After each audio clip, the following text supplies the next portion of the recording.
You know why Todd Bowley is giving 7.5 year contract and what not players को? अब मुझे पता चला. Yes, मुझे लगता है यहाँ पर अपना मैनेजर जो आने वाला है ना, and we all know by now who is going to be. He's going to get a long contract. And why? Does anyone know? Mauricio Pochettino ने शुरू किया था मैनेजरियल करियर अपना एस्पेनियोल के साथ, राइट? वहां पर कितना देर थे? 3.5 साल. यस. फिर साउथहैम्पटन वहां पर 1.5 साल. देन स्पर्स 5.5 साल. देन PSG 1.5 साल. तो भाई अब चांस है 7.5 साल का. हाँ, that is Chelsea. Let's not take the piss here. I certainly wasn't. Well, I think you are. भाई आई नो हंसी की बात है, लेकिन कहीं ना कहीं I think that is one of the reasons why Mauricio Pochettino is favourite. हाँ, मल्टीपल रिपोर्ट्स, अब तो मल्टीपल रिपोर्ट्स बोल रहे हैं. All the tier 1 journalists are also saying कि भाई this is going to be imminent. अभी ये पोल पोजीशन पे है. आई नो कुछ भी हो सकता है फुटबॉल में, things can change, but in all likelihood it is going to be Mauricio Pochettino manager of Chelsea football club. This is for real by the time आप वीडियो देखो या some time very very soon. क्या मैं उसके साथ हूं? क्या मैं एक्साइटेड हूं? वेल, एक्साइटेड डेफिनेटली नहीं हूं at this point in time, at least. सच्चाई is what it is. But क्या मैं उसके साथ हूं? वेल, मैं हमेशा चेल्सी फुटबॉल क्लब के साथ हूं. I can not go against and I have to back my club no matter what. मैंने तभी बैकिंग की थी, मैचेस सब देखे थे, लिटरली चीयर किया था चेल्सी के लिए जब राफा बेनिटेज थे, जो सपोजिटली अ बेटर मैनेजर थे इन टर्म्स ऑफ क्रेडेंशियल्स और एक्सपीरियंस और सक्सेस. लेकिन क्या बोल सकते हैं भाई, Mauricio Pochettino it is. Yes, बहुत सारे हम देखेंगे why he is a fit, why he is not a fit at Chelsea. हम ये भी देखेंगे चेल्सी के साथ वो क्या करेंगे इन terms of the squad, team, the formations, tactics. और इस वीडियो में हम कुछ जानेंगे about couple of our rivals as well, especially one which is basically part of London. हाँ, थोड़ा सा, लेकिन एक और जो भी है लंदन में, लेकिन उनके साथ हम भिड़ने वाले हैं in just about 48 hours time. Why Mauricio Pochettino का सबसे बड़ा टिक मार्क है being at Chelsea Football Club का target, and that is because working with young players, working into a project, right? और जैसे मैंने बोला, the duration of club में जो रहे हैं, that is one of the reasons why basically he is a stable guy. इतना demanding नहीं है. Yes, he didn't move out the right way. जब PSG की बात करें, he had issues, ego clashes हुए थे, that is pretty clear. Same at Spurs towards the end. लेकिन honestly speaking, फिर भी ये जो longevity है, it's kind of reason enough as per the project जो चेल्सी हम देख रहे हैं, plus the players. अब कौन से प्लेयर्स है? हम हमेशा बोलते हैं कौन ये प्लेयर वो यंग प्लेयर को डेवलप किए. एक्चुअली आप लोगों को मालूम है कुछ players that he developed. Obvious ones, obviously, yaar. Harry Kane has to be one of them. That leadership as well as finishing और एक serial winner वाला जो चीज है, Harry Kane एक्सेप्शन में है. It's Spurs compared to many others. I think develop किया है Mauricio Pochettino. और वो कहाँ से आया? Maybe the fact that Pochettino himself was a player as well. We all forget that 2002 world cup में खेले भाई, वो अर्जेंटीना को रिप्रेजेंट किए वो. At the same time, he has actually won stuff at club level as a player, not as a manager much. लेकिन हाँ, as a player, I think Copa del Rey 2 बार जीता है एस्पेनियोल के साथ. Something of an achievement for sure. Then he has won a couple of cups with PSG, जिसके साथ वो player रह चुके हैं as a center back as well.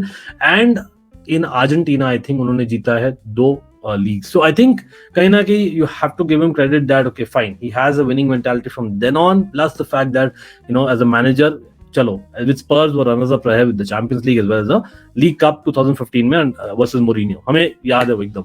लेकिन with PSG, yes, first season उन्हें हारा था to Lille, let's be honest. हाँ, आधा सीजन ही थे manager, but he lost to Lille, right? Second season, yes, he won the Liga as well as the Cup. So fair enough, चलो ये हो गया. But चलो Harry Kane quite obvious ones निकाल देते पहले. अगेन आप बोलोगे सॉन, लेकिन सॉन वाज अ यंगस्टर ना. सॉन ऑलरेडी एस्टैब्लिश्ड है. सॉन, एम्बापे, मेसी, ऑल्दो भाई यंग होंगे लेकिन वो ऑलरेडी काइंड ऑफ एस्टैब्लिश्ड थे, तो I would not count them really. लेकिन अगेन क्वाइट ऑब्वियस वंस आप बोल सकते हैं क्रिश्चियन एरिक्सन. हाँ, वो भी यंगिश ही थे. आई नो आयाक्स में भी ऑलरेडी ही वाज प्रिनाउंड, लेकिन मुझे लगता है मेन क्रिश्चियन एरिक्सन का आया उभर के at Spurs while Pochettino was a manager. और आई थिंक वो एक प्लेयर है जो बहुत इंपॉर्टेंट रहे थे in Tottenham during that span. Although हम सब डेली अली के गुण गाते हैं, चलो डेली अली को भी काउंट करते हैं, चलो. लेकिन what was the difference maker in terms of certain careers, और वो हम भूल जा रहे हैं. यस, यहाँ पर आई can not go against Pochettino. People do not know. There's someone called Philippe Coutinho. Everyone knows that, obviously, right? लेकिन Philippe Coutinho को आप कैसे एसोसिएट करते हो? या तो एसोसिएट करते हो obviously लिवरपूल से, या तो बार्सिलोना डेज, या बायर्न म्यूनिख डेज, या even maybe Inter Milan. But does anyone out there remember that Coutinho kind of live up to the expectations नहीं हो रहे थे इन इंटर मिलान कंसिस्टेंटली, और फिर उन्होंने 6 महीने का लोन स्पेल स्पेंड किया था एट एस्पेनियोल, ठीक है। और एस्पेनियोल में बेसिकली उस समय मैनेजर कौन थे? Obviously Mauricio Pochettino. Under him is when he really came out of the blocks और he did very well in that 5 to 6 month period. और उसके बाद में कहीं ना कहीं लिवरपूल अट्रैक्ट हुई and they got him. Couple of people जो मॉरिशियो पोचेटिनो के सिस्टम में बहुत इंपॉर्टेंट, टॉकिंग अबाउट टैक्टिक्स, तो I know Pochettino generally plays what a 4-3-3 attacking, जिसको आप बोल सकते हो 4-2-3-1 एज वेल। लेकिन ईदर सिस्टम में आई थिंक वन aspect जो underrated है in Pochettino side is the fullbacks. Fullbacks also like to press not just the entire team, और वो actually Baumann करते हैं। वो Baumann वाला जो basically एक license Pochettino ने दिया था to a couple of youngsters, I still remember, is at Southampton, जो was again a very decent spell of Pochettino. He actually finished at that point the highest level, I think अभी तक है शायद highest Southampton has ever reached in the league. So यहाँ पर I think I can definitely give a shout out to his time with Luke Shaw as well as Nathaniel Clyne. Nathaniel Clyne भी remember like a Coutinho was attracting Liverpool, or he went there and spent a couple of successful seasons for sure. So you have to give him credit there. Again I think दोनों ने England का debut किया था under Pochettino, if I'm not wrong, correct me if I'm wrong, that is. लेकिन हाँ, even at Spurs मुझे याद है डैनी रोज, बाकी यंगस्टर्स में I don't know आप लोग कितनों को याद होगा, there is a Jose Callahan. So Callahan was someone जो Real Madrid fans would obviously remember. So he's someone who was supposed to be the next big thing. FIFA players would remember absolutely, ठीक है। लेकिन फिर Real Madrid ने actually उसको बेचा था if I'm not wrong to Napoli, और हाँ अभी Napoli बवाल मचा रही है। लेकिन I think there was a time under Sarri was it जब I think मुझे याद है एकदम that they were supposed to be the next big thing, ठीक है। And that was Jose Callejon, Dries Mertens और इंसिनिया। उनका जो ट्रायो था बहुत अच्छा था for a couple of seasons after a spell at Espanyol. Jose Callejon at Espanyol was also there, and वहीं पर उसने डेवलप किया था under Mauricio Pochettino. That's real. और या फाइनली वो वापस गए थे रियल मैड्रिड, ऑल्दो चले नहीं इतना सेकंड टाइम अराउंड, लेकिन फिर भी one can not forget Eric Dier. Eric Dier I know आज के दिन में जोजे मोरिन्यो के अंडर ही start playing centre back, but I thought as a CDM he was not too bad. Someone who was coming from Portugal के loan spell के बाद भाई वापस से स्पर्स आया था, and Pochettino made him play that dirty element in terms of midfield, जो is something that you would not associate with Pochettino, but he did that, right. So again an Argentine, remember, वो actually associate करना चाहिए हमें। तो I think there were quite a few players जो उन्होंने definitely work किया है। But anyway, quick news यहाँ पर, ब्रेकिंग न्यूज नहीं है अभी तक, लेकिन द फैक्ट इज स्पर्स ने क्रिश्चियन स्टेलिनी को एक्चुअली सैक कर लिया being an interim manager. I don't know last time कब हुआ था। I know people will say भाई सेम चीज हो सकता है तेरे क्लब में with your legend Frank Lampard, right, लेकिन I don't think that will happen, come on. हाँ, लेकिन ये बोलना पड़ेगा from the time Cristian Stellini had taken over as interim manager along with Ryan Mason, तो उस समय से बेसिकली अभी तक जब सैक हुए, I think they are in the bottom of the Premier League, ठीक है। अगर आप उसी समय का प्रीमियर लीग टेबल देखो, हाँ हम स्पर्स के नीचे है, just to let you all know. But anyway, having said that, Cristian Stellini भाई, जेमी कैरेगर ने बोला था भाई they have to get rid of him, of course after the 6-1 humiliation जो किया था न्यूकासल ने, सो उसके बाद वो तो होना ही था सैक। अभी Ryan mason will be taking it forward in terms of interim management. I know वो लोग भी ढूंढ रहे एक नया मैनेजर स्पर्स, लेकिन Stellini as an interim manager getting sacked, wow, मैं एक्सपेक्ट नहीं किया था, but anyway it is what it is. हम बाय द वे देखेंगे about Chelsea, about Brentford, what will be the predictable lineup and all those things, tactically हम बात करेंगे, predictions. But coming to Pochettino's tactics at Chelsea, हाँ, one big talk भाई, youngsters at Chelsea, क्या they are ideal youngsters for Pochettino? I think Modric probably is. He has played with good wide men up front, काफी खेला उन्होंने। Then Madueke as well. फिर what about Christian एंकुंकू? हाँ, you can argue कि एंकुंकू exactly आ रहे हैं उस kind of profile से जो basically सॉन आ रहे थे, kind of in very similar, जब वो बायर लेवरकुसेन खेलते थे उस समय, and I know Pochettino had signed him, so I would hope that will take to the next level. लेकिन what about Enzo Fernandez? Definitely yes, मैं बोलूंगा। कहीं ना कहीं जो मिडफील्ड है ना, मतलब इफ यू एसोसिएट जो स्पर्स का जो टीम था, अगेन 5.5 साल वहां बिताया, तो I think the team developed by Pochettino who were doing really well at that time, जो between 2015 and 2017 वो 2.5 years बहुत peak था स्पर्स का, जहां पर they went to the Champions League final and all that, you know, और 2015 to 18 I would say। तो and of course third आए थे प्रीमियर लीग में as well if I remember right, of course bottle भी किए थे साथ साथ में, लेकिन I think it was basically Dembélé I don't know how many of you remember, not Usman Dembele, Musa Dembele. बहुत अच्छे player थे in my opinion. I love that kind of a player, although not Spurs, but generally speaking, he was a ball carrier, a glider with the ball, और plus someone who dribbled और strength भी रख रहे थे. I think that element maybe मुझे लगता है Kovacic can play, not exactly the same, लेकिन Kovacic is very similar to that. Hopefully Kovacic नहीं छोड़ेंगे Chelsea. Again, one of my favorite, honest J, although form में नहीं है. Then I can see basically Enzo Fernandez playing the role of Christian Eriksen. हाँ, Christian Eriksen उस समय में बहुत work rate भी लाते थे, defensively was very good.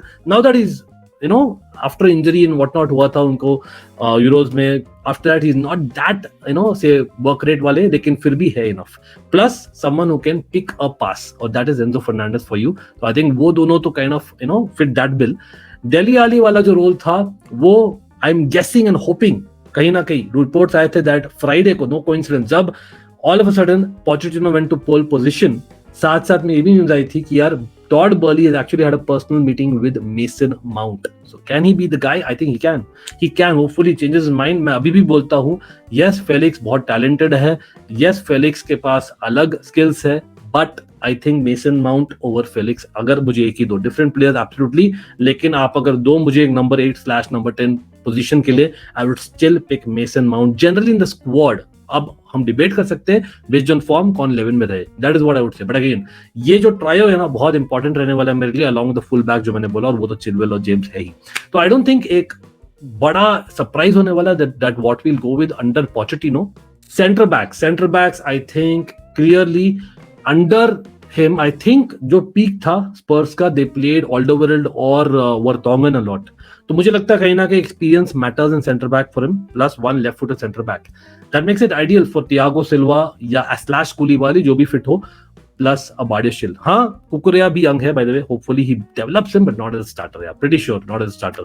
हाँ, तो दैट इज अबाउट इट. लेकिन बेस्ड ऑन दोस थिंग्स मुझे लगता है he might go with a 4-2-3-1 to begin Pochettino, and he might play थोड़ा सा narrow up front with the full backs kind of bombing on, और कहीं ना कहीं those two DMs will help. This will be the lineup for me if everyone is fit, considering what is going to happen next season. So based on whatever I've seen of Pochettino, हाँ, you can argue कि why Havertz, why not Felix, etc. One or the other वाला मामला. Simple as that. हाँ, why not a new striker? मेरे ख्याल से we will go for a new DM for sure. Striker, if not a top striker, मुझे नहीं लगता हम ज्यादा रिस्क लेंगे. Although यहाँ रिपोर्ट्स आ रही है that he will be given a lot of backing. That's what I'm hearing, but let's see. I don't know. As of now, we can go with what we have. ठीक है. तो second team आप देखो तो ये first team थी. Second team basically this will be the team. हाँ, that means Ruben Loftus-Cheek is probably going to be going out, is what I am guessing. It's high time that वो नहीं fit होता है. चालोबा unfortunately मुझे लगता है बाहर जाएंगे. मे बी आम्पाडू रखे जाएंगे because he can play in two positions better compared to Chalobah. तो yeah, I think these are the changes that I see. Again, goalkeeper debatable, depends on the situation. अभी के लिए I think the Spanish connection भी है Pochettino का, तो मुझे लगता है कहीं ना कहीं I can see Kepa staying, but Azpilicueta unfortunately I think he leave Chelsea. We all know that, and yeah, that's it about it. लेकिन हाँ, coming to the last part of this video, ना लंबा चला. Let's like the stream. What about Chelsea Brentford? एक हफ्ता हो गया. Last था रियल मैड्रिड के साथ में. यस, फॉर्म देखा जाए तो दोनों का बदतर फॉर्म है. चेल्सी ने 4 हारे हैं, 1 ड्रॉ किया है लास्ट 5 मैचेस में in all competitions, and Brentford ने 2 ड्रॉ किया, 3 हारे. तो काइंड ऑफ सिमिलर ही है. दोनों ही बॉटम ऑफ द टेबल है in terms of the last 5 games played in the Premier League as well. But I still feel, considering it's a London derby, I hope they realize we will do better. लेकिन हाँ, can I see us win? भाई Lampard को victory दे दो यार, including Everton hardly victory देखा है. Plus हमें चाहिए भी पॉइंट्स. अब तो भाई चैंपियंस लीग का भी प्रेशर नहीं है, प्लस एक हफ्ते का ब्रेक था. ब्रेंटफोर्ड वीकेंड में खेली थी. They are coming off a draw. Yes, we are coming off a loss against Brighton. उनका था एस्टन विला के साथ में, लेकिन फिर भी I think we should do better than them in terms of energy, और at home at Stamford Bridge. तो come on, let's go get the win. मैं बोल रहा हूँ यहाँ Chelsea to beat Brentford 2-1. Yes, कहीं ना कहीं last week we scored 1 goal. Hopefully this time we scored 2 goals, and against Brentford that form हमने करना है at home, absolutely considering no UCL pressure.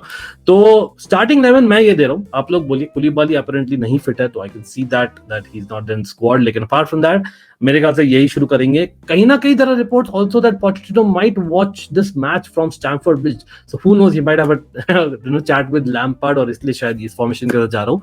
Plus we also went 4-3-3 in the last game if I remember right, which kind of became a 4-2-3-1 at times.